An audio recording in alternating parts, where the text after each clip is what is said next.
बाबा शंभू की कथा कर सामने के स्पीकर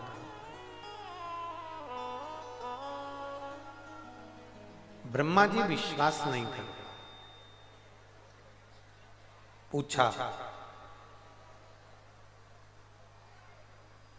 भगवान नारायण से पूछ लिया आपके पिता कौन है? भगवान नारायण ने कह दिया शिव मेरे पिता है। इसको विश्वास करते।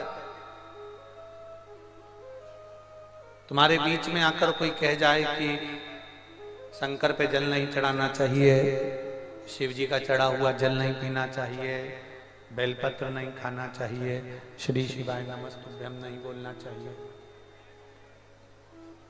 कोई तुम्हारे पास में आकर बहुत सारा ज्ञान देकर चले जा, वो भी व्यर्थ का ज्ञान जो तुमने, हम तो कहते हैं कि सियोर वाले महाराज को सुनने से पहले शिव महापुराण की कथा अगर आप सुन रहे हो तो उससे पहले गीता प्रेस गोरखपुर की शिव महापुराण की पोथी लेकर आओ, घर में पढ़ो।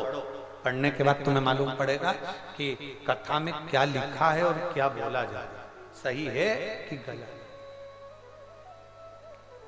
किसी के कहने पर विश्वास मत करो, आप तो अपना पढ़ो, पढ़े पर विश्वास करो क्या ये सही है।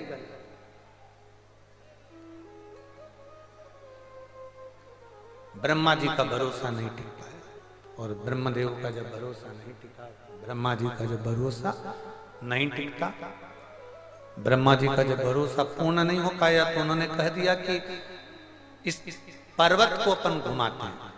पर्वत को घुमाना प्रारंभ करा तो अग्नि का खंभ एक लिंग उत्पन्न हो गया। शिवजी ने कहा ये मेरी ही आकृति।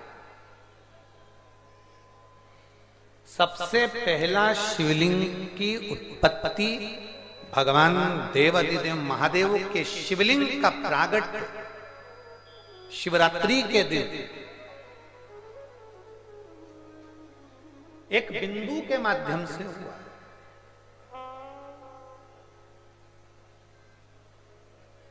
ये प्रजापति ब्रह्म कुमारी आश्रम की जो मेरी बहनें, प्रजापति ब्रह्म कुमारी आश्रम की जो जीजियां आपसे कहती हैं, आपको बताती हैं कि ये बिंदु है, इस बिंदु से शिव है, इस बिंदु से फिर ब्रह्मा विष्णु सृष्टि सब की उत्पत्ति। एक बिंदु वो शिव है।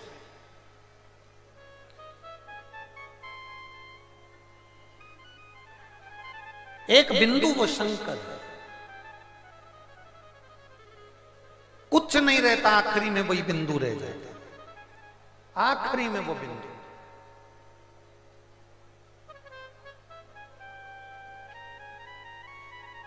कपड़ा जल जाता है, लकड़ी जल जाती है, बोल सही है कि गलत? सामान जल जाता है,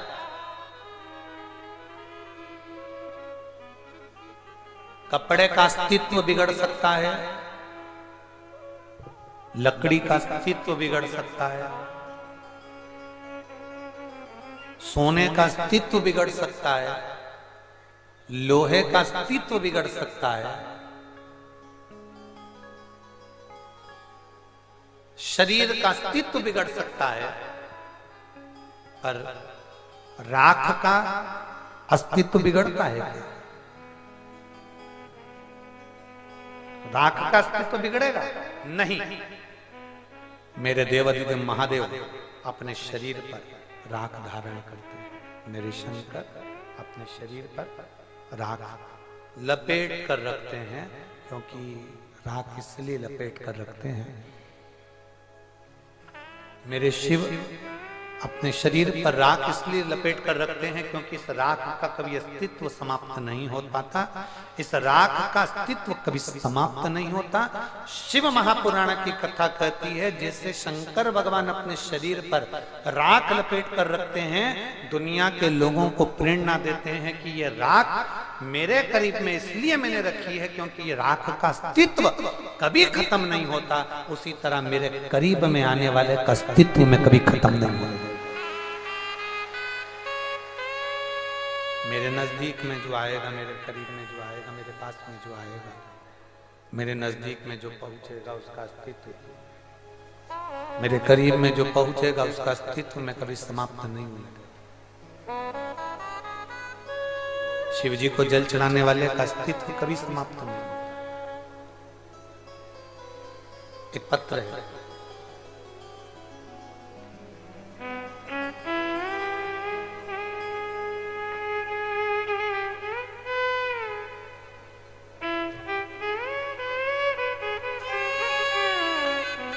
मेरा नाम शैलजा देवी है, मैं गोरखपुर उत्तर प्रदेश की निवासी हूं। कहीं बैठी हैं शैलजा देवी?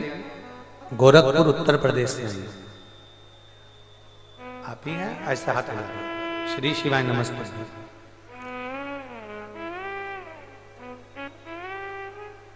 आ जाओ, एक बेलपत्र ले जाओ।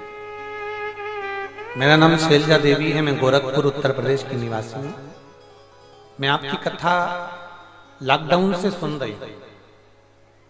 गुरुदेव 2021 में मेरे गले में गठान हो गई थी। गोरखपुर दिखाई तो डॉक्टर ने हमको लखनऊ पीजीआई तक भेज दिया। सब जगह पर गठान की जांच कराई गई तो डॉक्टर के हिसाब से गले की जो गठान थी वो इतनी विचित्र थी कि इसकी जांच कराने के लिए मुंबई भेजना था।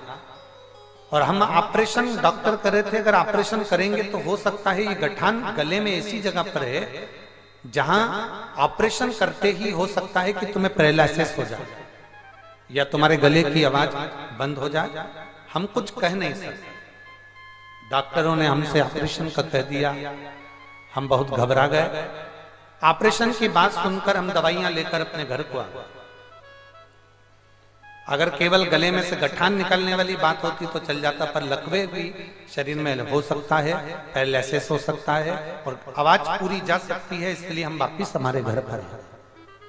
पर डॉक्टर ने कहा इसका ऑपरेशन बहुत जरूरी है और ऑपरेशन जरूर कराना। गठान बड़ी थी, ऑपरेशन कराना जरूरी था। हम घर आकर बहुत रोए गुरुदेव।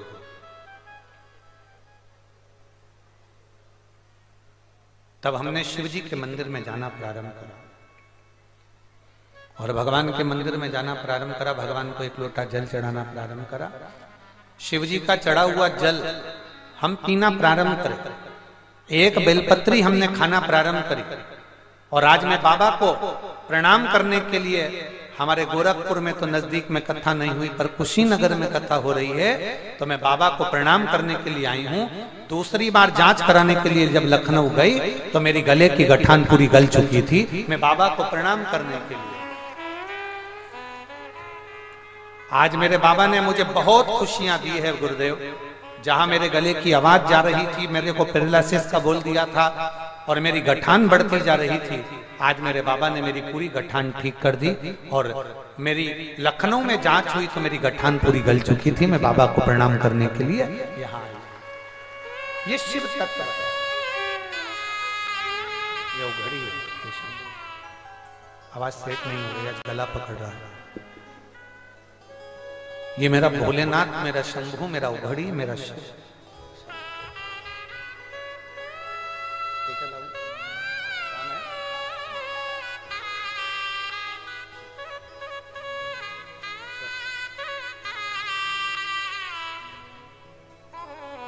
एक विश्वास अपने भीतर जागृत, एक भरोसा अपने भीतर जागृत,